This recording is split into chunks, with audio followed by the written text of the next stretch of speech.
The text came through on a Tuesday afternoon while I was reviewing acquisition proposals in my home office. It was a group message to what appeared to be every member of the Henderson family, except it wasn't sent to me directly. I was accidentally included because my cousin forwarded it to a side thread that I was part of. Save the date, my mother had written, followed by 3 champagne glass emojis. Richard and I are celebrating 35 years of marriage. Join us Saturday, November 18th at 7 p.m. at the Grand Maritime Hotel. Formal attire. Family only, let's make this a night to remember. The responses flooded in immediately. My older brother Derek, wouldn't miss it. Lisa and I will be there. My sister Ashley, already bought a new dress. So excited. Cousins, aunts, uncles, even distant relatives I barely remembered, everyone enthusiastically confirming their attendance. I scrolled up through the original recipient list. Derek, Ashley, both sets of grandparents, my father's 3 siblings, my mother's 2 sisters, their spouses, all 7 cousins, even Ashley's new boyfriend who'd only been around for 3 months. Everyone except me. I stared at the screen for a long moment, waiting for the hurt to come. It didn't. Instead, I felt something closer to tired resignation. Of course they hadn't invited me. They never did anymore. My phone buzzed again. My cousin Jennifer in the side thread. Did you see this? Are you going? I typed back. Wasn't invited. What? That has to be a mistake. It's not. 3 dots appeared, then disappeared. Jennifer didn't know what to say. No one ever did. I set my phone down and walked to the floor-to-ceiling windows of my downtown penthouse. The city spread out below me like a constellation of lights in the fading afternoon sun. Somewhere out there was the Grand Maritime Hotel, the crown jewel of the waterfront, a historic property that had hosted presidents, celebrities, and society weddings for over a century. I'd bought it 6 months ago for $340 million. My parents had no idea. Nobody did. As far as the Henderson family knew, I was their struggling disappointment. 30-year-old Sophia Henderson, the girl who'd dropped out of the family real estate business to find herself, who lived modestly, drove an older car, and rarely attended family functions anymore. They had no idea I'd spent the last 8 years building a real estate empire worth $4.2 billion. I pulled out my phone and texted my event manager, Patricia, who ran operations at the Grand Maritime. Patricia, there's a Henderson party booked for November 18th. Can you send me the details? Her response came within minutes, along with a PDF of the event contract. Richard and Catherine Henderson, 35th anniversary celebration. Ballroom be reserved, premium bar package, 4-course dinner for 60 guests, live band, upgraded floral arrangements. Total cost, $47,000.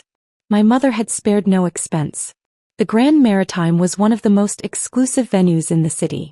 Getting a reservation there typically required booking 6 months in advance and having the right connections. My parents had those connections, or thought they did. What they didn't know was that their longtime friend Gregory Walsh, the previous owner who'd sold them their first commercial property 40 years ago, had sold them this hotel booking before selling me the entire property. Gregory was retired now, living in Palm Springs, probably unaware that the hotel had changed hands. I sat back down at my desk and composed a message to the family thread. Hope you all have a wonderful time celebrating Mom and Dad. Enjoy your evening. My mother responded 30 minutes later with a private text. Thank you, Sophia. I know you understand why this is family only. I didn't respond. There was nothing to say. The next 2 weeks passed in their usual rhythm. I worked from my penthouse most days, reviewing property acquisitions, meeting with my investment team via video call, and managing my portfolio of 23 commercial properties across 3 states. The Grand Maritime was my flagship property, but it was far from my only holding. I'd started small 8 years ago, right after the spectacular blow-up with my family that had led to me walking away from Henderson Properties. My father had wanted me to marry his business partner's son, take a token position in the family company, and essentially become a decorative addition to the Henderson legacy. I'd wanted to build something of my own. The fight had been nuclear. My father told me I was ungrateful. My mother said I was being selfish. Derek called me naive. Ashley said I'd regret throwing away my future. I'd left anyway, taking nothing but my own savings, $180,000 I'd earned and invested since high school. Everyone predicted I'd come crawling back within a year. Instead, I'd found a mentor. Bernard Liu, a real estate developer who'd built his fortune from nothing, saw something in me. He taught me everything: how to identify undervalued properties, how to negotiate, how to leverage assets, how to build wealth quietly and strategically. The best deals, Bernard told me, are made by people no one's watching. So I stayed under the radar. I let my family think I was struggling. I lived modestly, avoided flashy displays of wealth, and built my empire one strategic acquisition at a time. When Bernard retired 3 years ago, he sold me his entire portfolio at a discount, $890 million in properties for $720 million, because he trusted me to preserve his legacy. I'd tripled its value since then. Now, watching the November 18th approach on my calendar, I felt a strange sense of calm. I wasn't angry about being excluded from the anniversary party. Anger would have implied I still needed their approval. I didn't. But I also wasn't going to let them celebrate in my hotel while pretending I didn't exist. On November 18th, I dressed carefully. Fitted black pants, a silk blouse, understated jewelry. I looked professional but not overdressed. At 6:30 p.m., I took the private elevator from my penthouse down to the management offices on the 3rd floor. Patricia was waiting with her tablet, reviewing the evening's events. The Henderson party is all set up in Ballroom B. The Riverside wedding is in the Grand Ballroom. The corporate dinner is in the Azure Room. We're at full capacity tonight. Good. I accepted the coffee she offered me. What time did the Henderson family check in? Around 4 p.m. They booked 12 rooms for out-of-town guests. Everyone should be heading down to the ballroom soon. I nodded. I need you to do something for me at exactly 7 p.m. Her eyebrows rose slightly, but she'd worked for me long enough to know I always had my reasons. Of course. What do you need? Cancel the Henderson reservation. Deactivate all their room keys. Shut down their access to the ballroom. Patricia's eyes widened. The entire event. Right when it's supposed to start. Exactly when it's supposed to start. Ms. Henderson, that's going to cause significant disruption. There are 60 guests. I know. Do it anyway. She studied my face, reading something there. This is personal. Very personal. They're my parents. And they deliberately excluded me from their family celebration while booking their party at my hotel. I took a sip of coffee. I want them to understand what exclusion actually feels like. Patricia nodded slowly. What about the guests? Some of them are innocent bystanders. They'll be fine. I'm not canceling it completely, just putting it on hold until I decide otherwise. I set down my coffee cup. When my mother calls, and she will call, transfer her to my cell. Understood. I returned to my penthouse and changed into comfortable clothes, yoga pants and a cashmere sweater. I poured myself a glass of wine and settled onto my sectional sofa with a view of the city lights. At 6:55 p.m., I imagined my family gathering in the hallway outside Ballroom B. My mother would be radiant in whatever designer gown she'd chosen, my father distinguished in his tuxedo. Derek and Ashley would be there with their spouses, playing the role of perfect children. Aunts, uncles, cousins, all dressed up, all ready to celebrate 35 years of Henderson marriage. None of them thinking about the daughter and sister who wasn't invited. At exactly 7 p.m. I texted Patricia. Now. I watched the clock. 7:02, 7:03, 7:04. At 7:06 my phone rang. Mom on the caller ID. I let it ring 3 times before answering. Hello. Sophia. My mother's voice was shrill with panic. Something terrible has happened. We're at the Grand Maritime for our anniversary party and they've canceled our reservation. The ballroom is locked, our room keys don't work, and the manager is saying she has no record of our event. This is a disaster. I took a sip of wine. That sounds stressful. Stressful? It's a catastrophe. We have 60 guests arriving right now and nowhere to host them. I don't understand what happened. Gregory Walsh personally confirmed this booking. Gregory Walsh hasn't owned the Grand Maritime for 6 months, Mom. Silence on the other end. What? She finally said, her voice smaller. The hotel was sold in May. Gregory is retired. But we got confirmation. We paid the deposit. She trailed off. Who owns it now? I do. The silence this time was longer, heavier. You, she whispered. Me. I bought the Grand Maritime 6 months ago for $340 million. It's one of 23 commercial properties in my portfolio. I kept my voice calm, matter of fact. Your event was on the calendar when I acquired the property. I let it stay there until tonight. Sophia, what are you doing?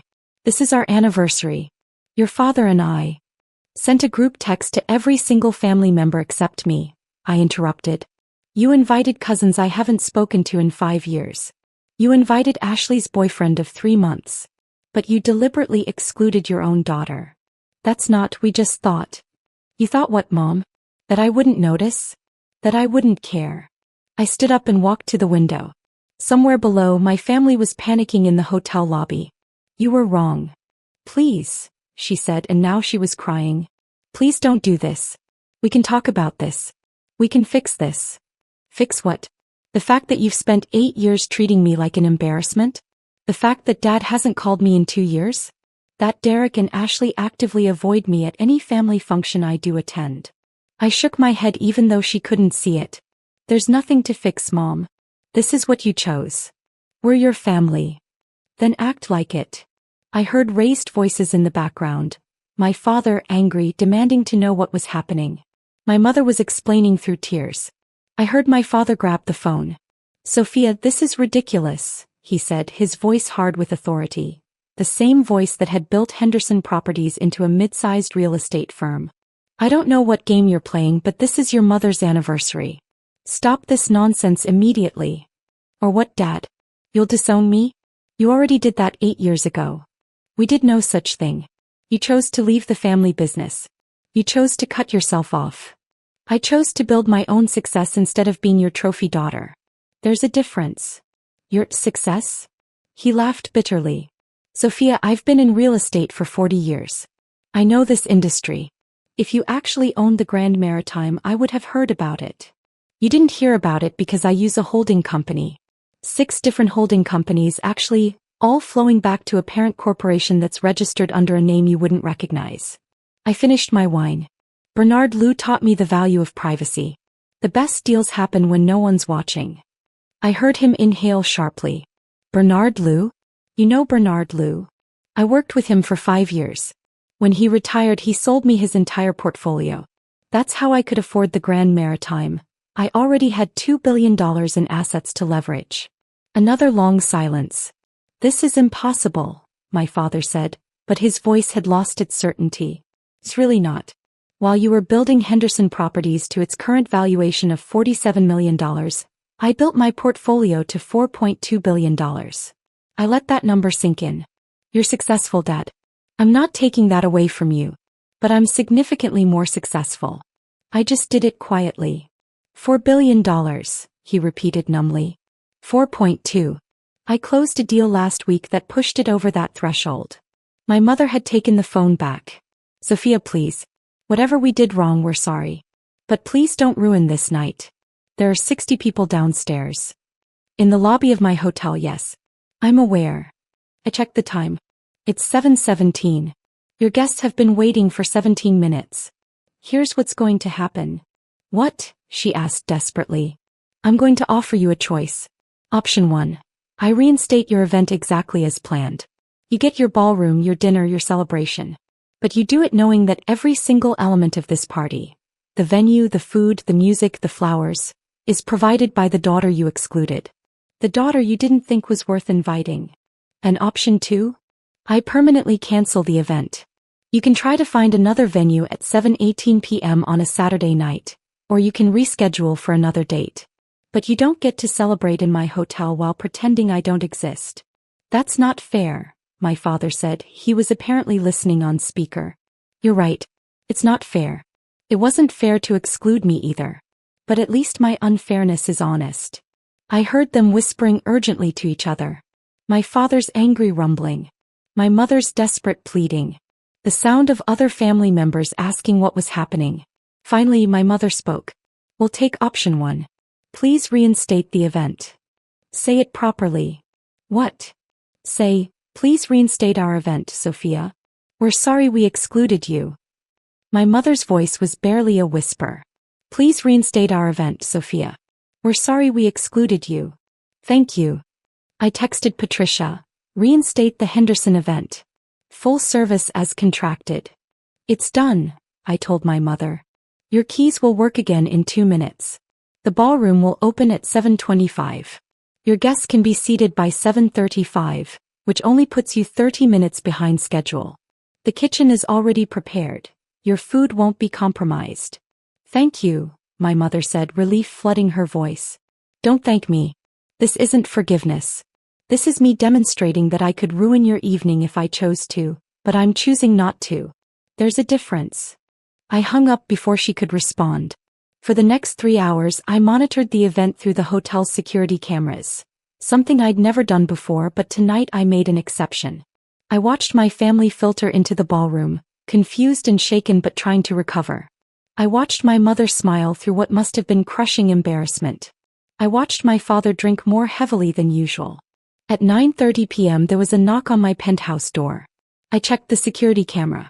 My sister Ashley stood in the hallway, still in her blue evening gown. I almost didn't answer. But curiosity won. Hi, Ashley said when I opened the door. She looked exhausted, her makeup slightly smudged. Can I come in? I stepped aside. She walked into my penthouse and stopped, staring. 3,000 square feet of luxury, custom furniture, original artwork, that stunning view.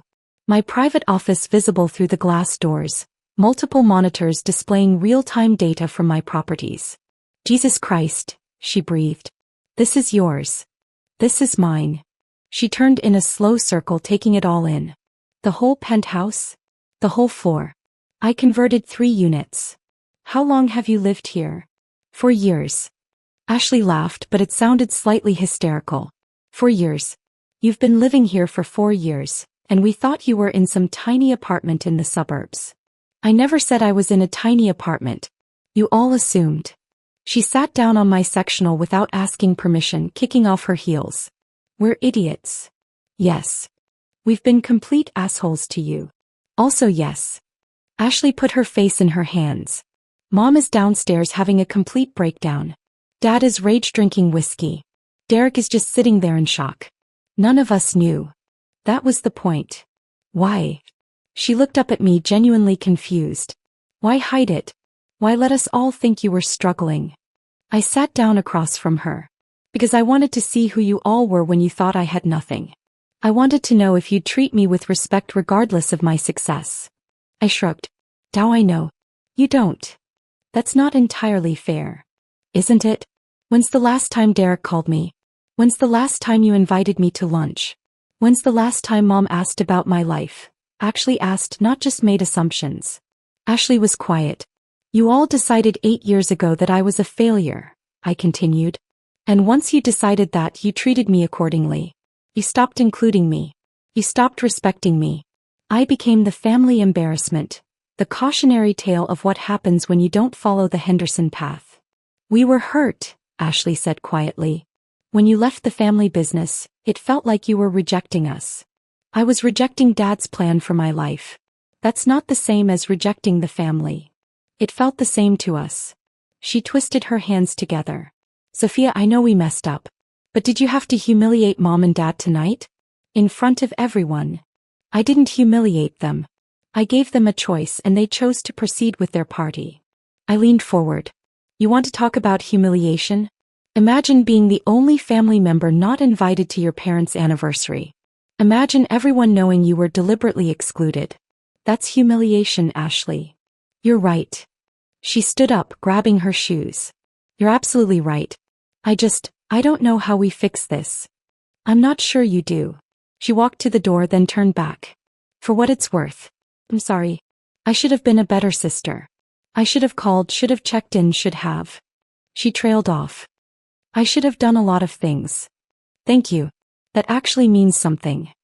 After she left, I poured another glass of wine and returned to the windows. The party would be ending soon. My family would return to their rooms.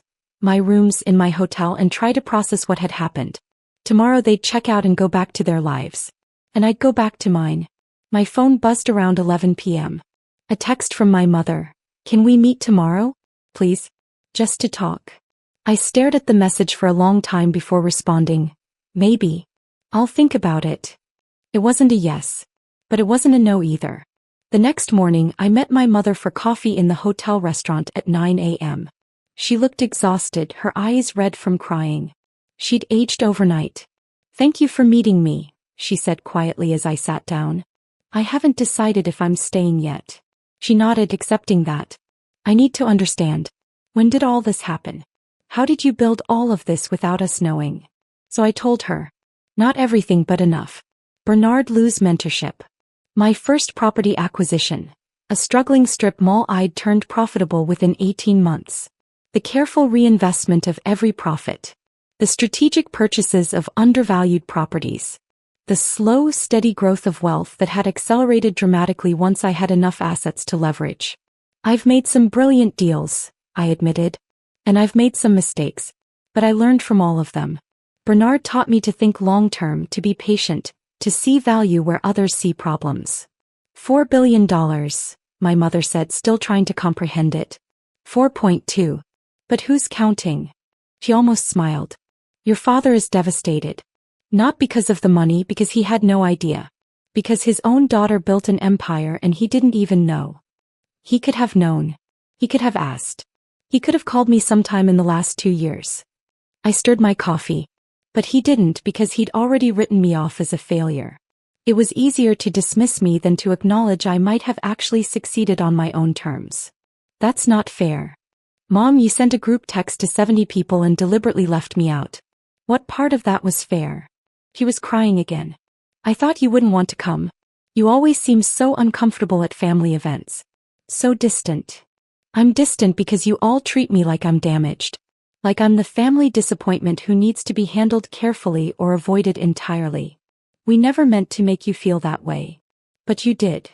I finished my coffee. Look, I don't hate you. I don't even hate Dad or Derek or Ashley. But I also don't need you the way you think I do. I don't need your approval, your acceptance, or your inclusion. I built a life I love, and it's a life that exists completely independent of the Henderson family expectations. So what happens now? She asked. Are we just done? I don't know, I admitted. That depends on whether you can accept who I actually am instead of who you wanted me to be. She reached across the table, taking my hand. I want to try. I want to know you, the real you, not the version I made up in my head. Then start by treating me like an equal. Not like a charity case, not like a disappointment, but like an adult woman who made her own choices and succeeded on her own terms. I can do that. He squeezed my hand. Or at least I can try. It wasn't a happy ending. It wasn't even really a resolution. But it was a beginning, maybe the first honest beginning we'd had in 8 years. Over the next few weeks, things slowly shifted. My father called, actually called, not texted, and asked if we could have lunch. We met at a restaurant I didn't own, and he asked me about my business with genuine curiosity rather than judgment. Derek sent a long email apologizing for his behavior and asking if I'd be willing to grab coffee sometime. I said maybe. Ashley called every few days, slowly rebuilding the sisterhood we'd lost. I didn't make it easy for them. I didn't rush to forgive or pretend the last 8 years hadn't happened. But I also didn't close the door completely. Because here's what I'd learned in 8 years of building my empire. Success isn't about proving people wrong. It's about building something so real, so substantial, so entirely yours that other people's opinions become irrelevant. I didn't need my family's validation anymore. But maybe, just maybe, I could accept their respect. 3 months after the anniversary party, my parents invited me to Christmas dinner. This time, the invitation came directly to me 3 weeks in advance with a handwritten note. We'd really love to have you there. No pressure, but we hope you'll come. Love, Mom and Dad. I went. And when my father stood to make a toast, he said something I'd never heard from him before.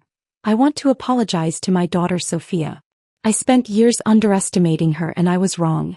She's built something remarkable and I'm proud of her, not for her success but for her courage to do it her own way.